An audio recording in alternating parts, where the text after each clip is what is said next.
Welcome to Professor Benzene. This is Professor Benzene. Today we are discussing the sixth and the last part of the solutions to NCERT questions of the first chapter of class 11 chemistry, some basic concepts of chemistry. In this video we will discuss solutions to exercise questions 31 to 36. So let's begin. First question we have, how many significant figures should be present in the answer of the following calculations? कुछ question दिए हुए हैं, इनके answers में significant figures कितने होने चाहिए ये बताना है. First is 0.2856 into 298.15 into 0.112 upon 0.5785. अब इसमें देखते हैं least precise number of calculation is 0.112. इसमें सबसे कम सिग्निफिकेंट फिगर है, मोस्ट लीस्ट प्रिसाइज जो है वो 0.112 है. Number of significant figures in the answer equal to 3. तो मिनिमम जो है वो लीस्ट सिग्निफिकेंट फिगर्स 3 है, इसलिए 3 फिगर जो है होने चाहिए significant in the answer. Second part 5 into 5.364. इस केस में least precise number is 5.364, therefore significant figure should be 4. तो लीस्ट प्रिसाइज नंबर जो होता है in the question in the calculations, उसका में जितने भी सिग्निफिकेंट फिगर्स होते हैं उतने ही significant figures should be there in the answer. Next is 0.0125 plus 0.7864 plus 0.025215. इसमें देखते हैं least significant figures of the decimal places in each term is 4. कम से कम 4 हैं on the right side of decimal. So the number of significant figures in the answer should also be 4. It's just like decimal कहाँ place करना है, तो 4 के बाद है तो 4 के बाद ही आएगा, उसी तरीके से. Next question, use the data given in the following table to calculate the molar mass of naturally occurring argon isotope. Argon isotope का मोलर मास निकालना है जो कि नेचुरली अकरिंग होता है. 3 आइसोटोप दिए हुए हैं, 36 मास वाला, 38 मास वाला और 40 मास वाला. आइसोटोपिक मोलर मास इज 35.96, 37.96272, 39.9624 ग्राम पर मोल तीनों में. अबंडेंस कितनी है, यानी कि एक रैंडम सैंपल में कितने परसेंट कौन सा आइसोटोप होगा. तो आर्गन 36 वाला है 0.337%, आर्गन 38 है 0.063% और आर्गन 40 है 99.6%. अब मोलर मास ऑफ आर्गन कैसे निकालेंगे, तो isotopic molar mass into relative abundance तीनों का ऐड कर देंगे इस तरीके से. तो 35.96755 इंटू 0.337% है तो upon 100 plus 37.96272 into 0.063 into upon 100 plus तीसरे केस में 39.9624 इंटू 99.6 अपॉन 100 ग्राम पर मोल. सॉल्व कर लेंगे तो आ जाएगा 39.947 ग्राम पर मोल. तो कितना हुआ, 39.947 ग्राम पर मोल आइसोटोप जो है वो आर्गन का नेचुरली अकरिंग आर्गन का मास है. Next, calculate the number of atoms in each of the following. कितने एटम होंगे in the following. 52 moles of argon. अब 52 मोल आर्गन में कितने एटम्स होंगे, एक मोल आर्गन में होते हैं 6.022 इंटू 10⁻23 एटम्स. तो 52 मोल में कितने होंगे, 52 times of Avogadro number which is 3.131 into 10⁻25 atoms of argon. Second is 52 U of helium, atomic mass 52 units of helium. इसमें कितना होगा, 1 atom of helium equals to 4 units. ठीक है, तो 4 unit of helium equal to 1 atom. 1 unit equal to 1/4 of atom.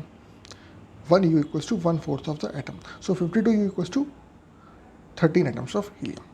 4 mole total है, एक atom equal to 4 मोल, तो 52 मोल कितने हुए, डिवाइड कर देंगे 13 एटम होंगे इन 52 यूनिट्स ऑफ हीलियम.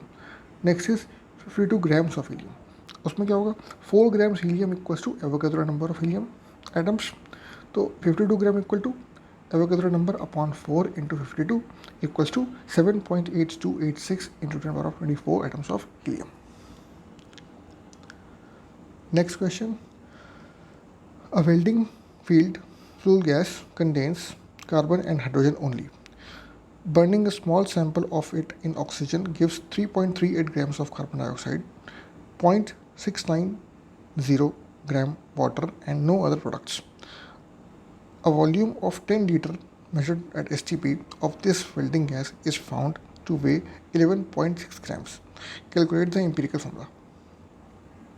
11.6 ग्राम जो है वो वेट है इस गैस का और इसका एम्पिरिकल फॉर्मूला निकालना है. मैं बताया 1 mole equal to 44 grams of CO2 contains 12 grams of carbon. तो 3.38 grams of CO2 will contain 12/44 into 3.38 equals to 0.9217 grams of carbon. Again, 18 grams of water contains 2 grams of hydrogen. So 0.690 जो कि given a question of water. तो 0.690 gram of water will contain 2/18 into 0.690 equals to 0.0767 grams of water. Since carbon and hydrogen are the only constituents of the compound, the total mass of the compound is 0.9217 gram plus 0.0767 gram equal to 0.9984 grams. तो total mass कितना हुआ 0.9984 ग्राम compound का. अब percent carbon कितना है इसमें 0.9217 ग्राम upon 0.9984 जो कि टोटल है इंटू 100 इक्वल्स टू 92.32. और उसमें से हाइड्रोजन कितना होगा 100 माइनस करके भी निकाल सकते हैं इक्वल्स आएगा 7.68%. मोल्स ऑफ कार्बन कितने 92 given mass upon molecular mass which is 12 तो 7.69. Moles of hydrogen given mass 7.68 upon molecular mass 1 equal to 7.68. So ratio of carbon to hydrogen items equal to 7.69:7.68. तो आ गया 1:1. Hence the empirical formula is CH. Empirical formula आ गया CH. First part solve हो गया. Second molar mass of the gas. Molar mass निकालना है. ठीक है. Given weight of 10 litre of the gas 10 litre gas का वेट दिया हुआ है 11.6 grams. Weight of 22.4 litre of gas at STP कितना होता है 11.6 gram upon 10 litres into 22.4 litres equal to 25.984 grams. 10 litre का दिया हुआ है और 22.4 लीटर इनके वर्महोल का निकाल लेंगे विच जो कि आ गया राउंड ऑफ करके 26 grams. Hence the molar mass of gas is 26 grams. Last में पूछ रहा है मॉलिक्यूलर फॉर्मूला. तो empirical formula mass of CH is 13 grams. N equal to molar mass of the gas upon empirical formula mass of the gas. तो molar mass आके 26 ग्राम जो कि अभी निकाला और एम्पिरिकल फॉर्मूला है जो 13 ग्राम्स आया था कैलकुलेट करके फ्रॉम द एम्पिरिकल फॉर्मूला. तो empirical formula mass is 13 26 upon 13 n equals to 2 and molecular formula is equals to n into empirical formula. So n equal to 2 तो CH whole n which is C2H2. तो that is the formula molecular formula of the compound. तो कौन सा हुआ 2 carbon है it is ethene the gas. Next question.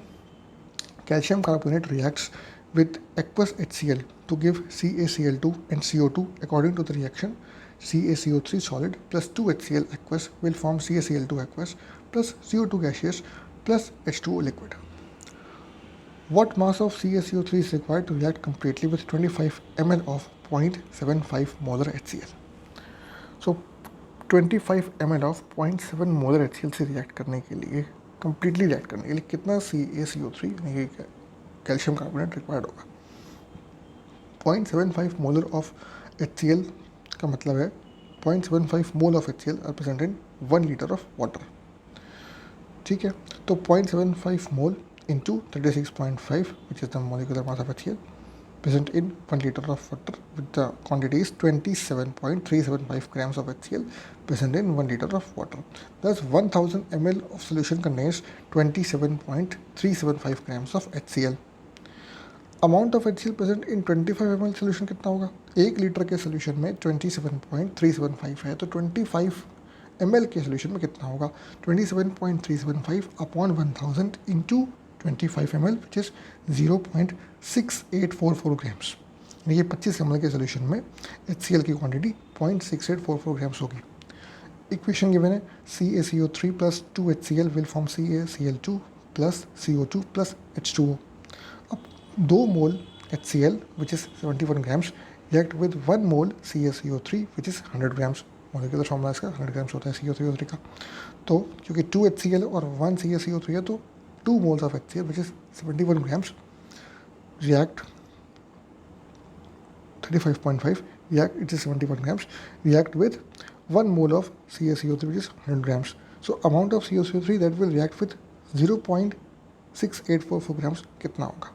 100 grams जो है वो रिएक्ट कर रहा है विद 71 ग्राम्स, तो 0.6844 के साथ कितना करेगा? 100/71 इंटू 0.6844 विच इज़ 0.9639 ग्राम्स। यानी कि what is the mass of CaCO3 required to react completely with 25 ml of 0.75 molar of HCl is 0.9639 grams. Next question. Chlorine is prepared in the laboratory by treating manganese oxide MnO2 with aqueous hydrochloric acid. According to the reaction, 4HCl aqueous plus MnO2 liquid will form MnCl2 aqueous plus chlorine gaseous, Cl2 gaseous. How many grams of HCl react with 5 grams of manganese dioxide? अब यहाँ पे how many grams of HCl, यानी कि 5 ग्राम अगर manganese dioxide है तो उसके साथ कितना HCl रिएक्ट करेगा, ये निकालना है। तो पहले तो 1 mole equal to 55 plus 2 into 16 equal to 87 grams MnO2, जो कि MnO2 का मॉलिक्यूलर मास आके reacts completely with 4 moles of HCl, मतलब 4 इंटू 36.5 इक्वल टू 146 ग्राम्स, यानी कि 87 gram of MnO2 reacts with 146 grams of HCl. अब 5 grams MnO2 will react with 146/87 into 5 grams equals to 8.4 gram of HCl. Hence, 8.4 gram of HCl will react completely with 5 grams of manganese oxide. Simple question. तो यहीं पर chapter ख़त्म होता है। इस video में इतना ही, मिलते हैं अगली वीडियो में। अगर आपको ये वीडियो पसंद आया, अगर वीडियो आपके काम का था, प्लीज़ इसे लाइक करिए, चैनल को सब्सक्राइब करिए और इस वीडियो को अपने दोस्तों के साथ स्कूल में, कोचिंग में, सब जगह शेयर करिए ताकि उन्हें काम आ सके। मिलते हैं अगली वीडियो में बहुत जल्द। Thank you very much.